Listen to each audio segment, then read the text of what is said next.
Hello दोस्तों, आज फिर एक नई वीडियो के साथ हम आपके सामने हाजिर हो गए। आज हम एक ऐसा वीडियो दिखाने जा रहे हैं जो बहुत चर्चे में है। जैसे कि आपने सुन रखा है, मंगेश यादव को इनकाउंटर कर दिया गया और इनकाउंटर करने वाले चप्पल में थे, इस पे भी सवाल उठाए गए। इस इनकाउंटर पे जवाब देने के लिए, कॉन्फ्रेंस करने के लिए जो स्टेट के सबसे बड़े अधिकारी हैं वो हैं, उनके साथ जो उनके नीचे जो सबसे बड़े अधिकारी हैं वो हैं। आखिर क्यों इस इनकाउंटर को लेकर इतने बड़े ऑफिसर को आना पड़ा कॉन्फ्रेंस करने के लिए? तो हम इसमें आज तक की एक वीडियो दिखाना चाहते हैं जो इस पे डिटेल्स है। जरूर लास्ट तक देख के जाए। अब चलते वो वीडियो देखते हैं। नमस्कार, मैं हूं शम्स ताहिर खान और आप देख रहे हैं वारदात। बोला सब पर बताया नहीं। बोला के सुल्तानपुर की जौहरी की दुकान में कैसे डकैती की साजिश रची गई, इस साजिश में कौन कौन लोग शामिल थे, किस किस ने मिलकर इस साजिश के लिए मोटरसाइकिल चुराई, लूट का सोना कितना बरामद हुआ, वगैरह वगैरह। लेकिन ये नहीं बताया कि मंगेश यादव का एनकाउंटर असली था या फिर फर्जी। ये नहीं बताया कि 2 सितंबर को मंगेश यादव को उठाया गया था या नहीं। ये भी नहीं बताया कि मंगेश यादव का एनकाउंटर चप्पल में कैसे हो गया। डकैती के किसी केस में यूपी पुलिस के इतिहास में इससे पहले शायद ही कभी इतनी बड़ी प्रेस कॉन्फ्रेंस हुई हो। ये लखनऊ पुलिस मुख्यालय की तस्वीर है। टेबल, कुर्सी, माइक सब सेट हो चुका है। कैमरे के पीछे तमाम क्राइम रिपोर्टर्स अपनी अपनी सीट पकड़ चुके हैं और तभी एक एक कर यूपी पुलिस के 3 सबसे आला अफसर पहले से तय अपनी कुर्सियों पर बैठ जाते हैं। बीच में बैठे प्रशांत कुमार हैं, यूपी पुलिस के डीजीपी। इनके बाईं तरफ अमिताभ यश बैठे हैं, यूपी के एडीजी लॉ एंड ऑर्डर और एसटीएफ चीफ। जबकि प्रशांत कुमार की दाहिनी तरफ ADG Lucknow zone SB Shirodkar बैठे। हाल के वक्त में यूपी तो क्या, देश के किसी भी राज्य में किसी डकैती के केस को लेकर रिपोर्टर के सवालों का जवाब देने के लिए एक साथ इतना बड़ा लाव लश्कर शायद ही कभी इकट्ठा हुआ।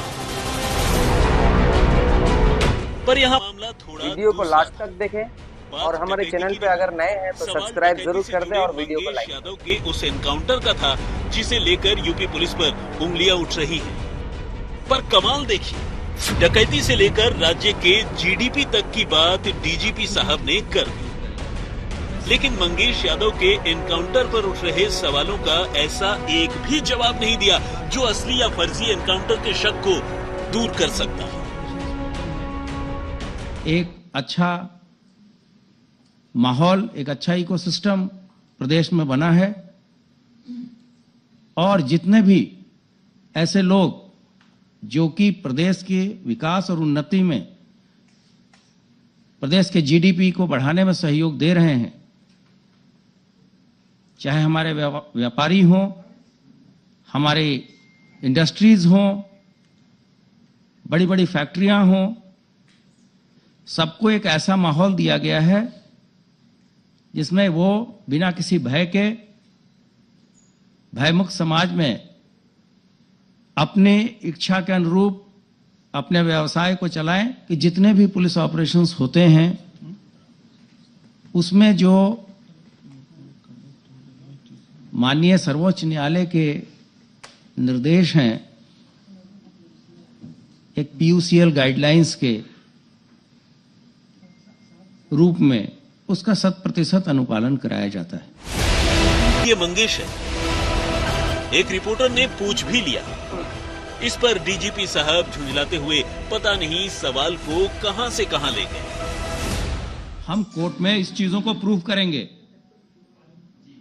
जब हम लोगों ने धर्मांतरण रैकेट का भी पर्दाफाश किया था, इसी तरह की बातें उठाई गई थी और जब एनआईए कोर्ट ने आजीवन कारावास की सजा कल सुनाई है तो सभी की जबान पे ताला लगा। ऐसे बहुत सारे चीजें हैं, मैं इस चीजों को कॉन्ट्राडिक्ट नहीं करना चाहता। हाथरस केस में इसी तरह से किया गया। फैक्चुअल रिपोर्ट है कि रेप नहीं हुए, फिर भी बताया गया। सीबीआई कोर्ट ने एक्सोनरेट कर दिया। हमारा स्टैंड विंडिकेटेड है। पुलिस जो कह रही थी सही कह रही थी। की बजाय प्रेस कॉन्फ्रेंस के दौरान मीडिया को वीडियो की शक्ल में मंगेश यादव की मां और उसकी बहन के ये बयान दिखाए गए, इस दावे के साथ कि ये वीडियो 3 सितंबर का है, यानी उस वक्त का जब पुलिस मंगेश को उसके घर ढूंढने गई। ये 3 तारीख का वीडियो है। 3 तारीख को विवेचना के क्रम में। तुम्हारा नाम क्या है? प्रिंस यादव। प्रिंसी यादव। क्या लगती हो मंगेश के? मंगेश कै बार जेल गए हैं? 2 बार। कहाँ से? जौनपुर से एक बार सुल्तानपुर। अच्छा। वो खा के मार के हिंसा। कितने दिन से गए हैं बाहर? अरे हो 2-3 महीने। 2-3 महीने से? हाँ सर। शादी हुआ है उसका? ना हिंसा। कै लड़के हैं आपके? एक ही लड़का है।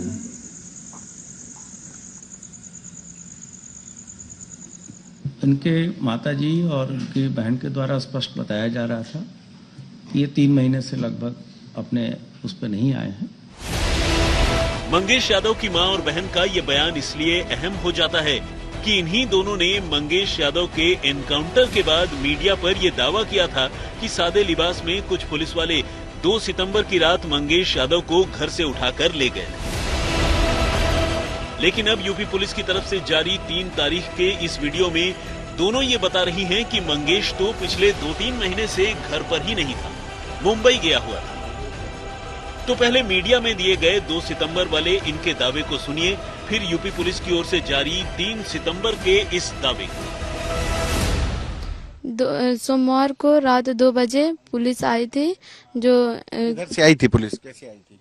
पीछे से आई थी। अच्छा, उधर पीछे से? हाँ, पीछे से आई थी तो वो बोली, पहले भाई बाहर सोया था, मम्मी हम अंदर थे, तो वो बोले कि पहले आए 1-2। कहाँ सोया था? ये इधर पे इसी झोपड़ी के बाहर सोया था, तो वो बोले पहले उसको 1-2 झापड़ मारे, फिर उसको पकड़ ली। तो हम लोग पूछने लगे आप कौन है, तो बोले कि हम पूछताछ करके इनको लेकर जा रहे हैं, पूछताछ करके छोड़ देंगे। लेकर जाने के बाद भी वो लोग आ रहे थे ताकि उन लोग को लगे ना कि हम पकड़ लिए हैं, हम अपने अंदर रखे हैं। अब वो गांव वालों को ना पता, ना किसी को पता चले। इसमें हमारे पास वीडियो है जब उनकी बहन और माताजी के द्वारा खुद बताया जा रहा है कि वो 3 महीने से यहाँ नहीं है। देखिए, आप पहले इस चीज को सुन लीजिए, फिर हम आपको। ये कौन गांव है? अगरोरा। अगरोरा के रहने वाली है। थाना? थाना बक्सर। जनपद? जौनपुर है ना? हाँ, जौनपुर। अच्छा, कै भाई है आपका? एक ही। क्या नाम है? मंगेश यादव। कहाँ रहते हैं वो? मुंबई। मुंबई हैं। कितने दिन से? 2 महीने। 2 महीने से घर नहीं आए? नहीं अभी नहीं।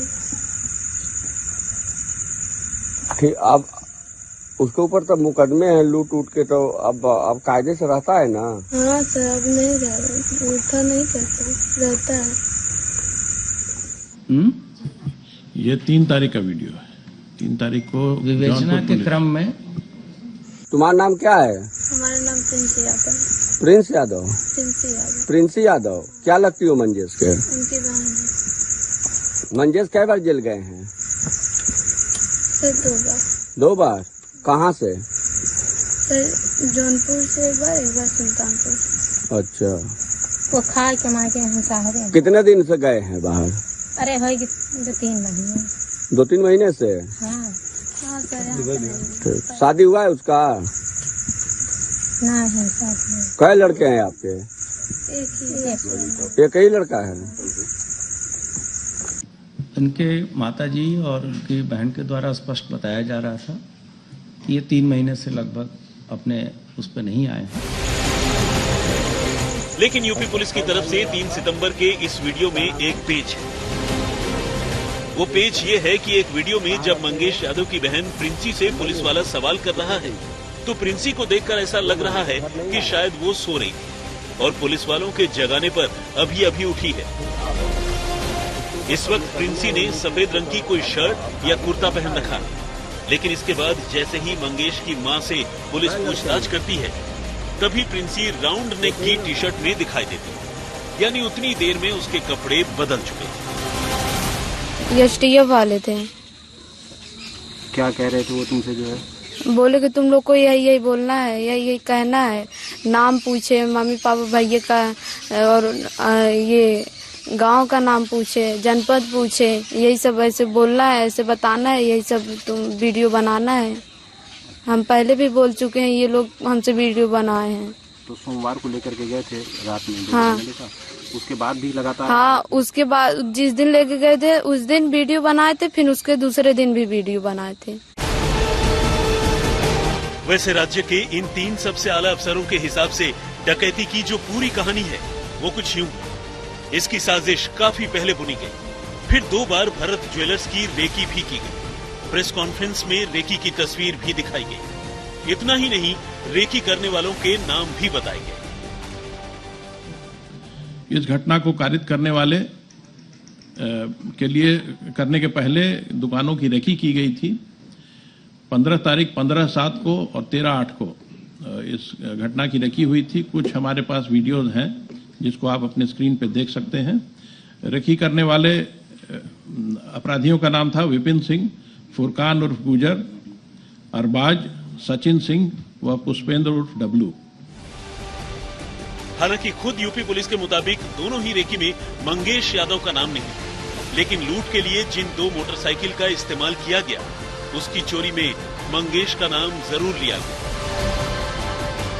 इस घटना को कारित करने के लिए 2 मोटरसाइकिल्स को जौनपुर से चोरी किया गया था। इसमें चोरी करने की योजना मंगेश यादव की थी। चोरी में यह व्यक्ति शामिल था। चोरी हुई थी 8 दिन पहले, उसकी रिपोर्ट जो दर्ज हुई है वो घटना के तुरंत बाद दर्ज हुई। लेकिन इन्हीं 2 में से एक बाइक की चोरी को लेकर जब एक रिपोर्टर ने सवाल पूछा कि बाइक चोरी के 8 दिन बाद अचानक उसकी रिपोर्ट कैसे लिखी गई और ये रिपोर्ट पहले क्यों नहीं लिखी गई, तो इस सवाल के जवाब में भी डीजीपी साहब कुछ और ही बोलते सुनाई।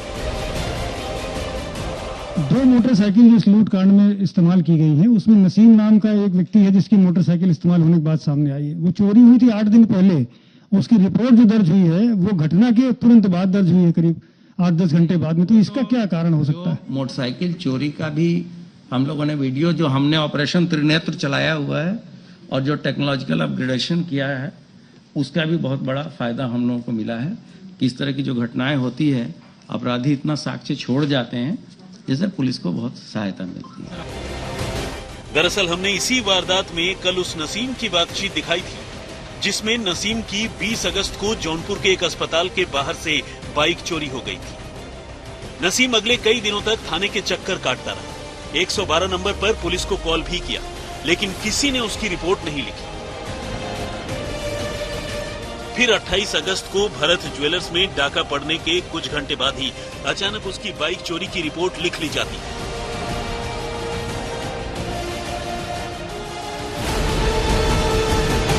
यहाँ सवाल ये भी है कि अगर नसीम की बाइक चोरी की रिपोर्ट वक्त पर लिख ली जाती, अस्पताल के सीसीटीवी फुटेज से बाइक चुराने वालों की निशानदेही कर ली जाती, तो क्या पता भरत ज्वेलर्स में पड़ने वाले डाके की साजिश का खुलासा पहले ही हो जाता और न यूपी पुलिस को मंगेश यादव का एनकाउंटर करना पड़ता। सुल्तानपुर की घटना को लेकर के पुलिस आला अधिकारियों ने बाकायदा प्रेस कॉन्फ्रेंस की। सीसीटीवी फुटेज दिखाए गए, किस तरीके से गिरफ्तारी हुई ये बताया गया।